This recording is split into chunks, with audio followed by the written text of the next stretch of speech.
warahmatullahi wabarakatuh. Waalaikumsalam warahmatullahi wabarakatuh.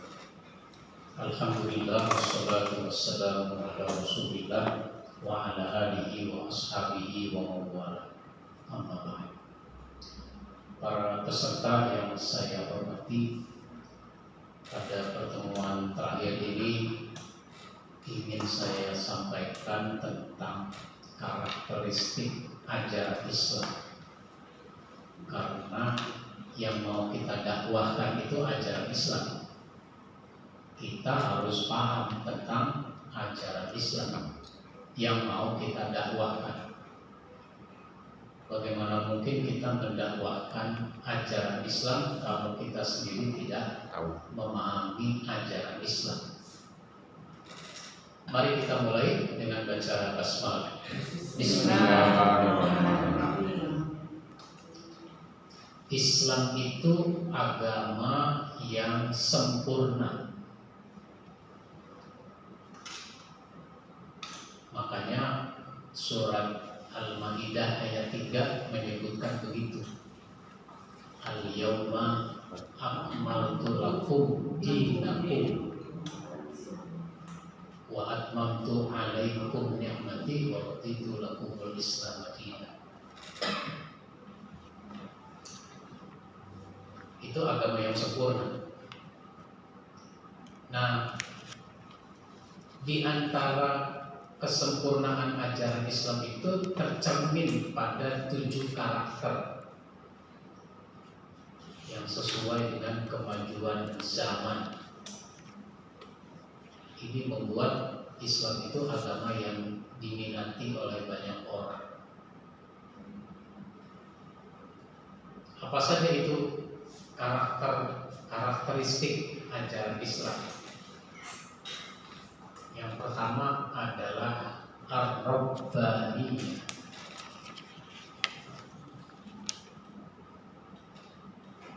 Rabb itu Tuhan, Allah itu Rabb. Alhamdulillahi Rabbil Alamin. Segala puji bagi Allah, Rabb semesta alam. Jadi Allah itu adalah Ar-Rabb. Karenanya Islam itu agama yang bersumber dari Allah sebagai Tuhan, bukan agama hasil pikiran manusia, bukan agama rumusan orang. Maka dikenal dalam konsep agama itu ada agama langit, ada agama bumi, agama wahyu, agama bumi. Agama wahyu itu sebenarnya ada 3, Yahudi, Nasrani, dan Islam. Jadi Yahudi dan Nasrani itu agama wahyu. Cuma kan orang Yahudi dan Nasrani dalam perkembangannya menyimpangkan agamanya karena kepentingan dunia. Yang prinsip mereka ingin yang jadi Nabi Rasul sesudah Nabi Isa itu dari kalangan mereka. Ternyata yang jadi Rasul Nabi Muhammad. Mereka nggak terima itu. Kalau Muhammad yang jadi Rasul, maka mereka utak-atik wahyu, sehingga wahyu itu ada yang disembunyikan wahyu, yaitu yang berkaitan dengan Nabi Muhammad, yang berkaitan dengan Islam, itu disembunyikan. Akhirnya agama Yahudi, agama Nasrani itu tidak beda dengan agama bumi, karena intervensi pemikiran manusia sudah sangat banyak dan itu sangat prinsip. Nabi Muhammad hanya menyampaikan agama ini, dasarnya adalah wahyu. Wa ma yantiqu 'anil hawa in huwa illa wahyu yuha. Nabi Muhammad itu tidak bicara, tidak ngomong kecuali berdasarkan wahyu yang diwahyukan. Masalahnya pada sosok Muhammad itu ada Muhammad sebagai pribadi, ada Muhammad sebagai Nabi dan Rasul. Sehingga Muhammad sebagai pribadi ada juga muncul sebagai pribadinya dan bertentangan dengan wahyu. Sehingga ketika Muhammad sebagai pribadi ngomong sesuatu yang bertentangan dengan wahyu, maka Muhammad itu diluruskan oleh Allah. Ente ini sebagai nabi, bukan sebagai pribadi. Kalau sudah urusannya begini, itu urusan kenabian, bukan urusan yang bersifat pribadi. Nah, apa itu contohnya? Kan ada ayat-ayat yang menegur nabi kan? Ya contohnya surat At-Tahrim ayat 1. Surat At-Tahrim surat 66 ayat 1. Ya ayyuhan nabiyyu lima tuharrimu ma ahallallahu laka tabtaghi mardata azwajik wallahu ghafurur rahim. Hai Nabi, mengapa kamu haramkan apa yang sudah aku halalkan hanya karena engkau mengharap ridho dari istri? Itu tidak boleh begitu. Kalau antum baca Asbabun Nuzul, ya diantaranya buku yang saya tulis Asbabun Nuzul tematik, itu ada cerita Nabi itu kalau sore-sore mendatangi semua istri ke rumah semua istri, kesini sebentar, kesini sebentar, kesini sebentar begitu. Terakhir disitulah beliau bermalam. Kan malam-malam digilir. Waktu itu jadwalnya Nabi ke rumah Zainab. Itu kan ada lagi cerita bagaimana Nabi menikah dengan Zainab. Nanti dari rumah Zainab ke rumah Hafsah. Hafsah itu anaknya Umar bin Khattab. Kalau Zainab jandanya Zaid bin Harithah. Nanti ke rumah Aisyah dan seterusnya begitu. Terakhir disitulah beliau bermalam. Kalau antara habis asar katakanlah jam 4 sampai maghrib jam 6, itu kan atau setengah 4, itu kan ada waktu kira-kira 2,5 jam. 2,5 jam itu berarti 150 menit. 150 menit dibagi 9 rumah. Jadi kan rata-rata 15 menit satu rumah. Nah, ke rumah Zainab mestinya 15 menit. Tapi ternyata Zainab itu melontarkan masalah yang menyebabkan pembicaraan jadi lama. Udah 15 menit belum selesai. Udah 30 menit belum selesai. Sehingga Hafsah bertanya-tanya, ini kok Rasul belum juga datang? Apa dia ke rumah Aisyah dulu? Akhirnya dia datang ke rumah Aisyah, nanya, Rasul gak kemari? Loh kok nanya begitu? Bukannya ke rumah kamu dulu mestinya? Iya mestinya ke rumah saya dulu, tapi ternyata belum datang. Kali gitu dia kemari dulu.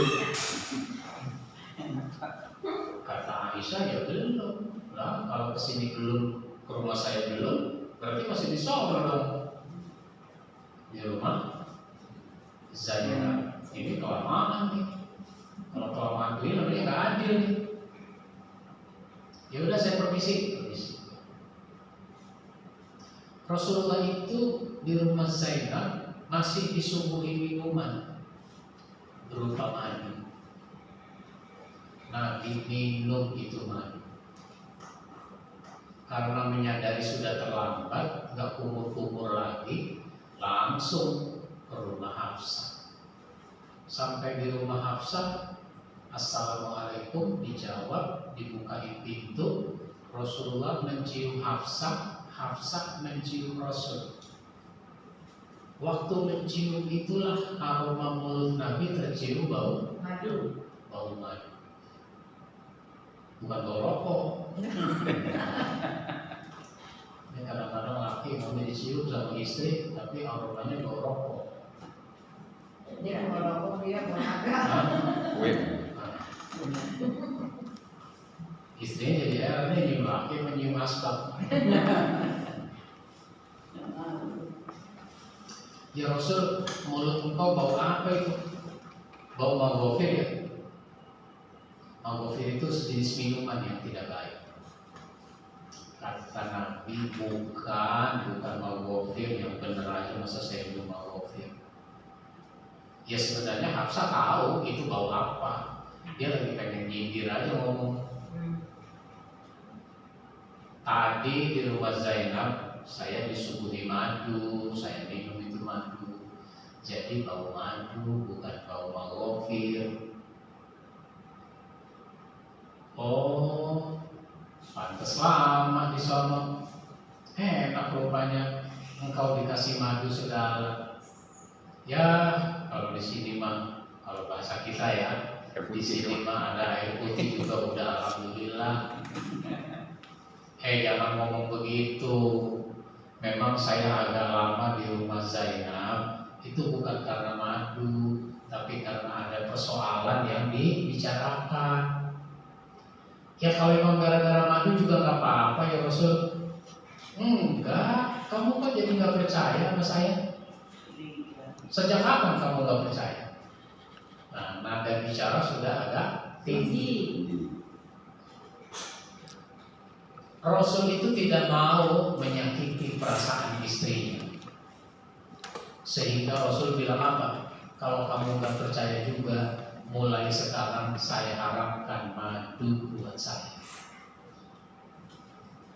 Ya Nabi bikin agar istrinya tidak tersinggung boleh, tapi juga jangan mengharamkan sesuatu yang halal. Ditegur itu Nabi dengan turunnya ayat ini. Hai Nabi, mengapa kamu haramkan apa yang sudah aku halalkan hanya karena engkau mengharap ridho dari istri? Gak boleh begitu. Jadi ini sebuah contoh bahwa Islam itu adalah agama wahyu, sehingga ucapan-ucapan Nabi Muhammad, keputusan Nabi Muhammad yang tidak sesuai dengan wahyu, beliau pun ditegur. Oleh karenanya, seorang manusia harus mengakui Allah sebagai Rabb. Akui Allah sebagai Rabb. Ini namanya Ar-Rabbaniyah. Islam ini agama wahyu, bukan agama hasil pikiran manusia.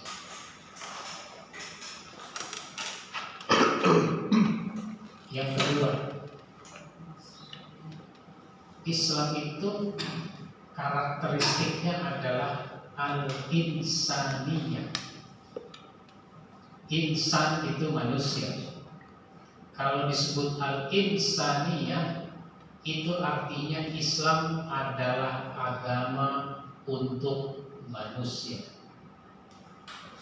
Islam itu agama untuk manusia, bukan agama untuk malaikat, bukan agama untuk jin, bukan agama untuk binatang, tapi agama untuk manusia. Karenanya Islam ini agama yang sesuai dan cocok dengan fitrah manusia, cocok dengan jiwa manusia.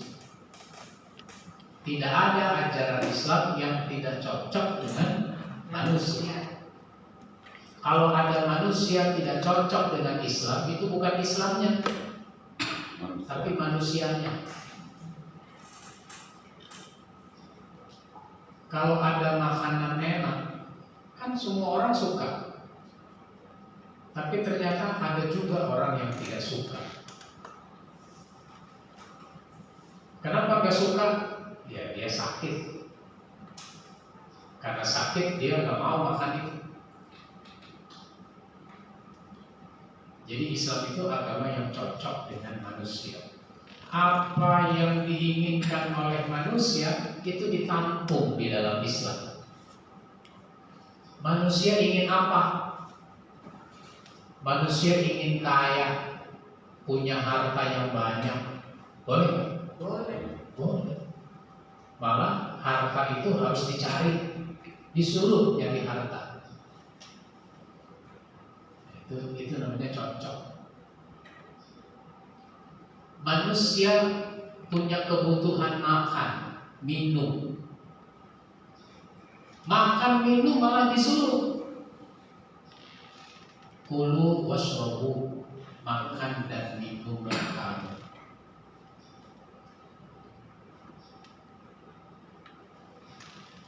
Begitu. Apalagi manusia punya hasrat seksual. Boleh nggak dilampiaskan? Hasrat seksual boleh nggak dilampiaskan? Sama yang Kepada siapa? Kepada istri yang sah. Kepada suami. Supaya jadi istri jadi suami akan nikah. Maka di dalam Islam tidak ada orang yang dilarang untuk menikah. Dalam agama lain ada.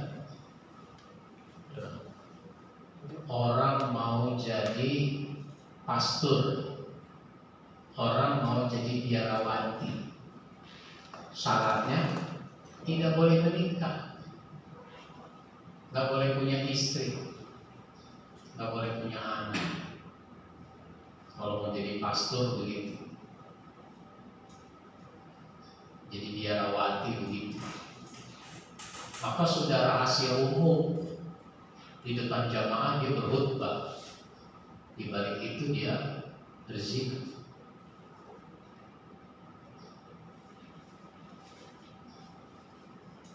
Jadi biksu, nggak boleh dia menikah. Orang mau jadi ustadz, jadi ulama besar, salah satu syaratnya tidak boleh nikah. Ada nggak begitu? Nggak ada. Begitu. Jadi Islam itu agama yang cocok buat manusia. Apa yang diinginkan oleh manusia itu ditampung di dalam Islam.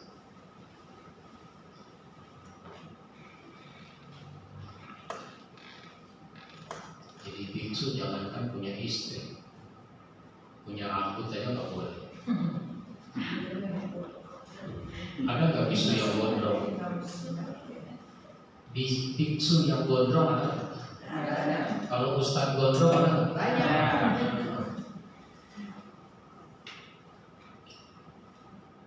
Yang ketiga, agama yang bisa dilaksanakan oleh manusia.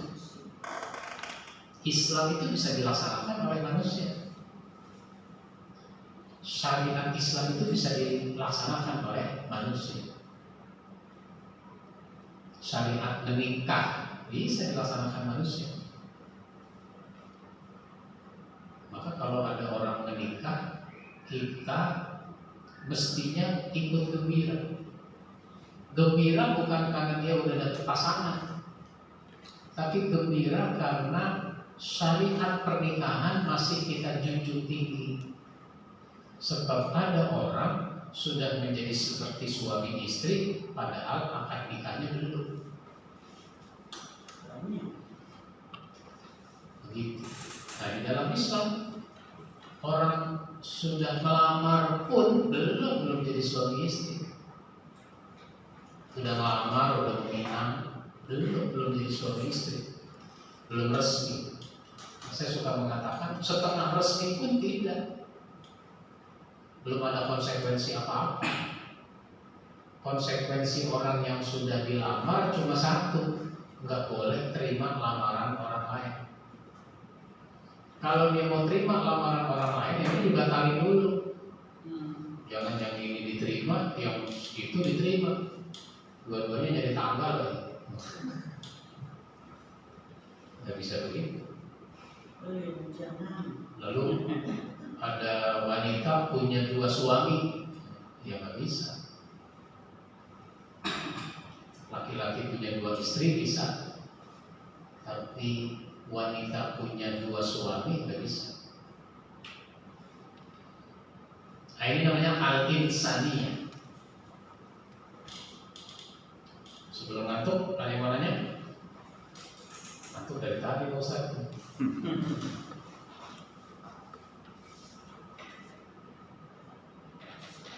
Ada yang mau nanya? Mau nanggapi?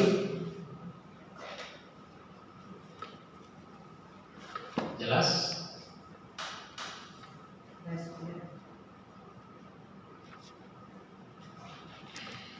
Lanjut. Yang ketiga adalah as-sumuliyah.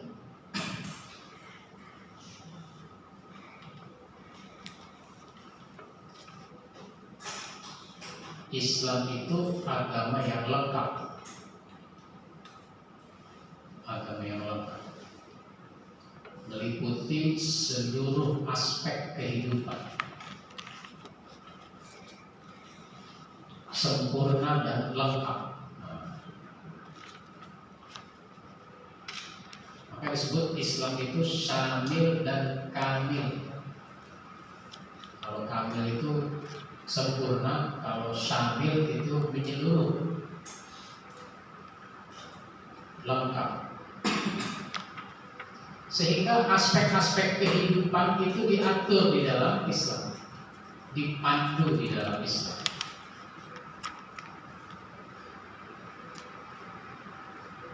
Tadi misalnya orang mau menikah, ada tahapannya. Sesudah dia cocok, saling mengenal, maka dia meminang. Sesudah meminang akan nikah. Kepada siapa boleh menikah, kepada siapa tidak boleh menikah, itu diatur sedemikian rupa. Ada orang yang selamanya kita tidak boleh menikah dengannya. Selamanya tidak boleh menikah dengannya. Siapa itu? Yang kita tidak boleh menikah selamanya. Pastor. Hah? Pastor, pendeta. Bukan. Kita tidak boleh menikah dengan wanita. Selamanya wanita itu tidak boleh kita nikahi. Saudara. Oh, saudara. Siapa itu? Saudara ibu. Saudara. Kakak, adik. Saudara. Apa lagi? Sesusuan. Saudara sepersusuan. Ketemu pertali ikatan pernikahan. Hah? Ikatan pernikahan. Saudara ikatan pernikahan. Saudara ikatan pernikahan. Ya. Ipar. Ipar. Nah, ipar itu sementara. Ya, ntar kalau ada yang itu. Oh iya, sementara ini. Selamanya kita tidak boleh menikah dengannya.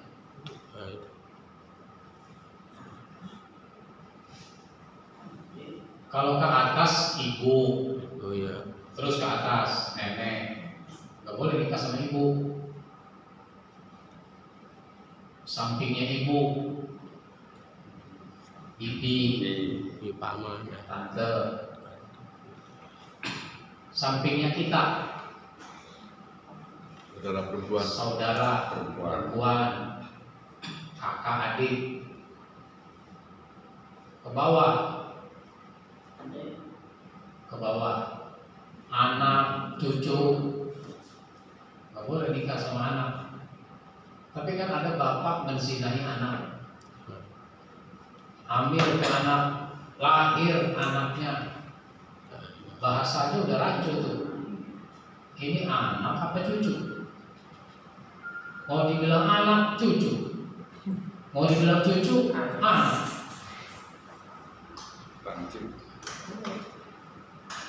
Ada lagi orang tidak boleh kita nikahi untuk sementara. Untuk sementara kamu nggak boleh nikah sama dia. Ipar. Nah, itu ipar. Nggak boleh nikah sama ipar. Empoknya dijadiin istri, adiknya dijadiin istri dalam waktu yang bersamaan. Kalau naksir sama adiknya istri, ya tunggu mungkin istri meninggal atau dicerai, baru nikah sama adiknya. Itu namanya apa itu? Turun ranjang atau naik ranjang. Sama empoknya juga boleh. Itu namanya apa? Naik ranjang. Berarti enggak. Cuma nggak populer istilah naik ranjang. Yang ada Turun. Nah, mertua itu juga nggak boleh. Selamanya nggak boleh nikah dengan mertua. Walaupun udah enggak jadi. Walaupun sudah bercerai atau istri sudah meninggal, mertua tetap mertua, nggak ada bekasnya.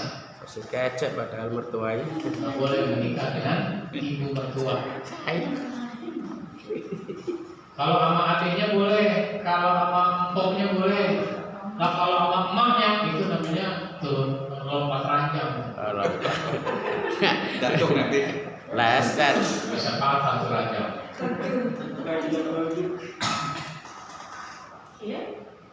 Ada lagi, sementara kamu tidak boleh menikah dengannya. Siapa dia? Janda yang masih masa iddah. Orang kalau jadi janda itu kan ada masa iddahnya, masa menunggu 3 kali suci, 3 kali haid. Kalau dia diceraikan oleh suaminya 3 kali haid, 3 bulan. Kalau ditinggal mati suaminya 4 bulan 10 hari. Begitu. Maka selama rentang waktu itu nggak boleh tuh dia dinikahi oleh laki-laki lain. Tunggu sampai masa iddahnya berakhir. Nah begitu. Lah kalau udah jadi janda masih masa iddah belum boleh dinikahi, apalagi kalau statusnya masih istri. Statusnya masih istri.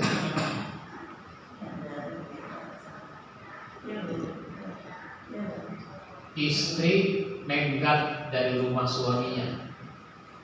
Dia kawin sama laki-laki lain. Udah dicerai belum sama suaminya? Belum. Nggak boleh. Tapi kan ada kejadian begitu. Dia menggat aja dari rumah lakinya, udah. Dia merasa udah bebas. Nikah sama laki-laki lain. Itu namanya Islam itu mengatur seluruh aspek kehidupan sampai sedetil-detil. Waris diatur. Kenapa orang disebut ahli waris?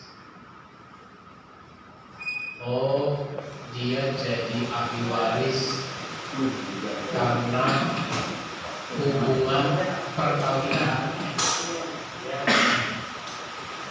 Karena hubungan perkawinan.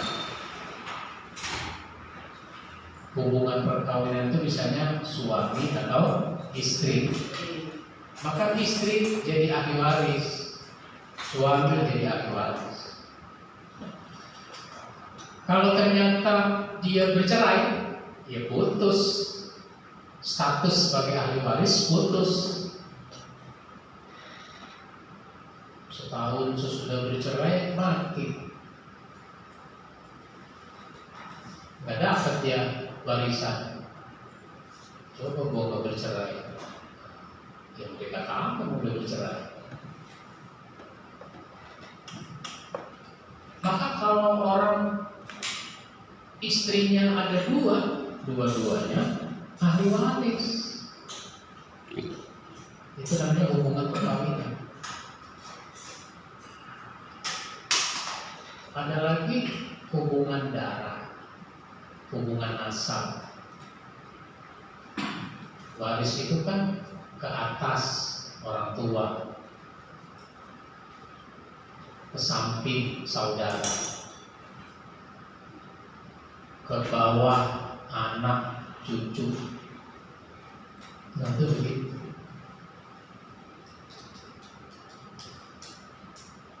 Meskipun dibilang anak, belum tentu dia ahli waris. Kenapa? Ya pakai kata berikutnya, anak tiri. Anak tiri bukan ahli waris. Disebut anak tiri kan kalau seorang laki-laki kawin sama janda, janda punya anak, maka anaknya si janda itu bukan ahli waris. Kalau anak yang dia hasilkan dari perkawinan itu namanya anak kandung.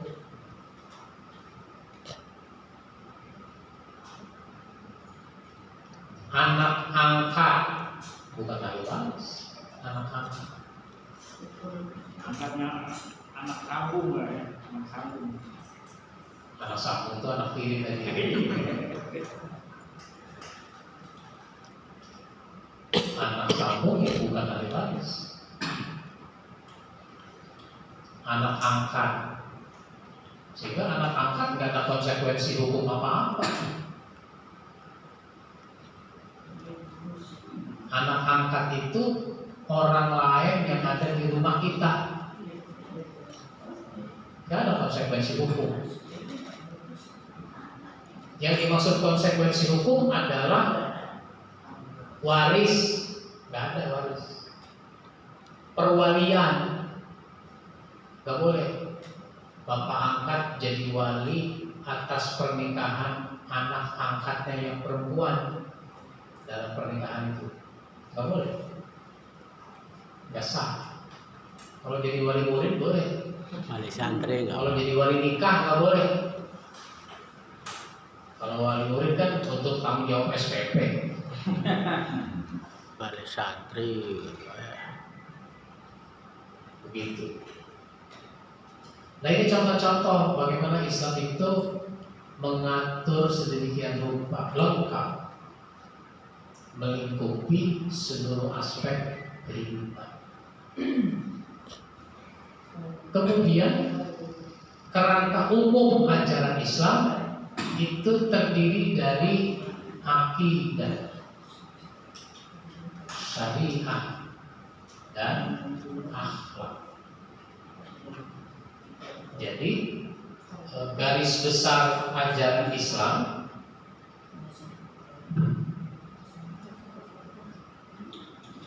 itu adalah akidah,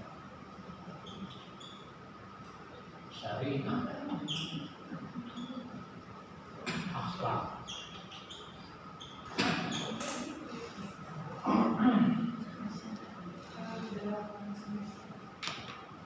Akidah itu ikatan kepada Allah. Ucapan dua kalimat syahadat itu berarti kalimat yang mengikat antara kita dengan Allah. Begitu.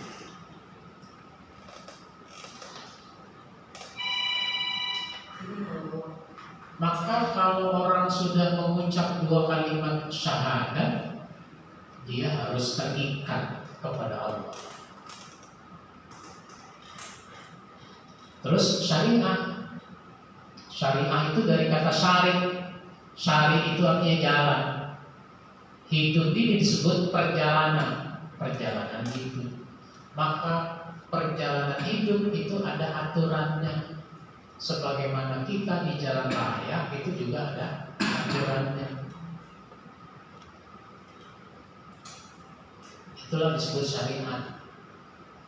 Hukum, ketentuan untuk kehidupan kita,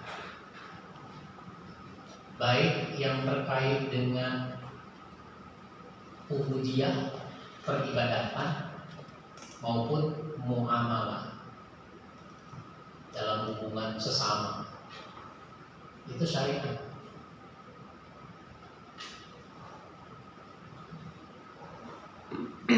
Syariat itu tujuannya setidaknya ada dua.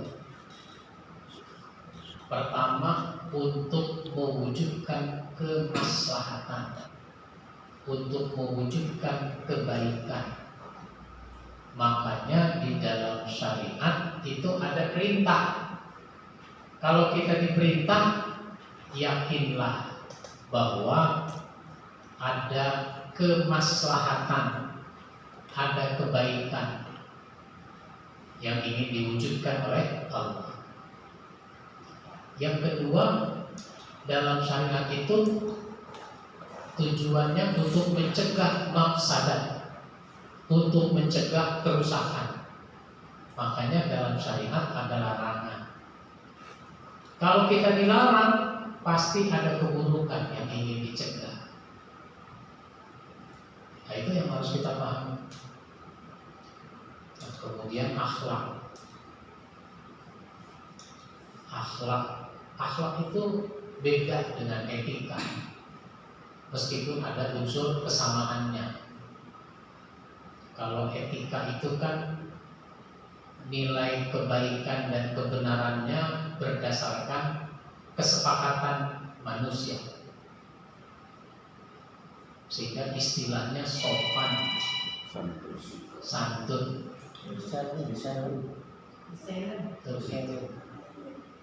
Itu dalam akhlak, kayak dalam etika. Kalau dalam akhlak, baik buruk, boleh tidak.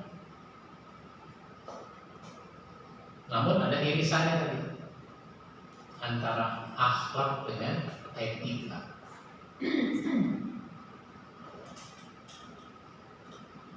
Dalam konteks akhlak, sumbernya adalah Al-Quran, hadis. Itu sumber akhlak. Kalau dalam etika itu kan kebiasaan-kebiasaan yang ada pada suatu masyarakat, sehingga di suatu masyarakat tertentu itu disebut sopan. Tidak sopan, boleh, pantas tidak pantas. Dia bisa berubah. Etika itu bisa berubah sesuai dengan kesepakatan manusia.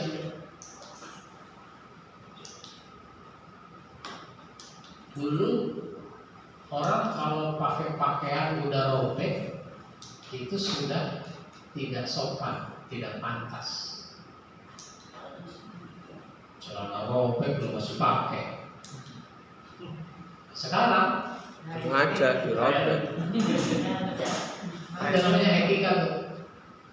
Tiap hari kita melihat orang pakai celana robek, lama-lama bergeser juga kita. Ya emang begitu zaman sekarang. Enggak kita bilang lagi sopan tidak sopan, boleh tidak boleh. Tapi kalau dalam konteks akhlak, nggak boleh, nggak benar itu.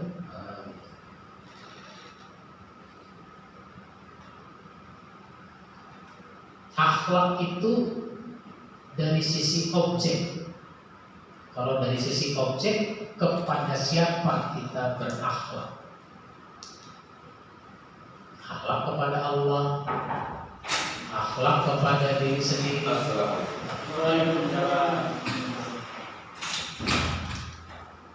akhlak kepada orang tua, akhlak kepada tetangga, pada tamu, Nah itu dari sisi objek kepada orang yang di luar kita, termasuk kepada binatang dan lingkungan hidup.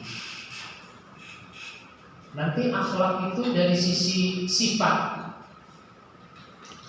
sehingga dikenal ada akhlak terpuji, ada akhlak tercela. Yang terpuji itu jujur, yang tercela itu dusta. Yang terpuji itu sabar, dan seterusnya. Saya sudah menulisnya. Ada buku akhlak pribadi muslim dan ada buku Be Excellent, menjadi pribadi terpuji. Itu buku tentang akhlak. Jadi Islam itu karakteristiknya adalah as-syumuliyah.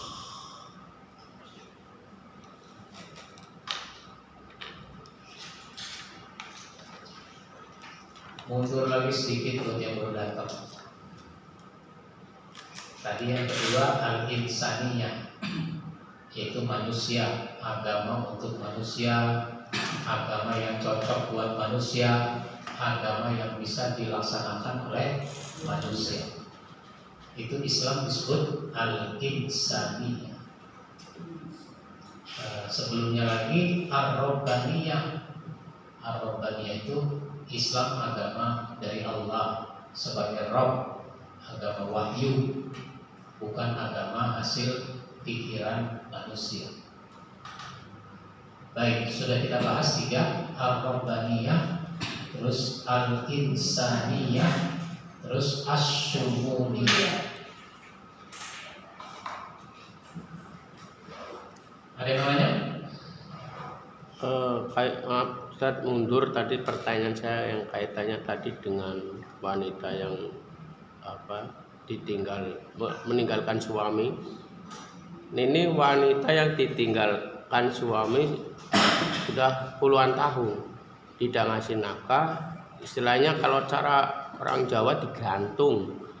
Nah itu apakah bisa nikah kembali dengan cara tidak izin suami langsung itu? Ya, orang ditinggal suami itu kan ada kalanya blank, tidak ada kabar, tidak ada informasi apa-apa.